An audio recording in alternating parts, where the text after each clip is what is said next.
బాలీవుడ్ నటుడు సైఫ్ అలీ ఖాన్ మీద ఇంట్లోనే కత్తితో ఓ దుండగుడు దాడి చేసినట్లయితే తెలుస్తోంది.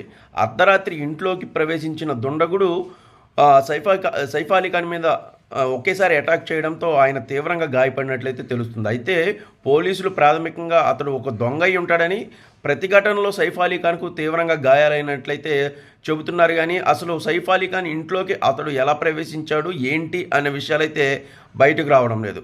అతడి గురించి అయితే వెతుకుతున్నారు. కానీ సైఫ్ అలీ ఖాన్కి అయితే చాలా తీవ్రంగా గాయాలైనట్లయితే తెలుస్తోంది. ముంబైలోని లీలావతి హాస్పిటల్కు వెంటనే హుటాహుటిన తరలించారు. అర్ధరాత్రి సమయంలో సుమారుగా 2 నుంచి 2:30 మధ్య జరిగిన ఘటన కావడంతో ఎవరు కూడా ఆ సమయంలో లేరు. సో సైఫ్ అలీ ఖాన్కు వెన్నుపూస దగ్గర అయితే చాలా తీవ్రమైన గాయం జరిగినట్లయితే తెలుస్తోంది.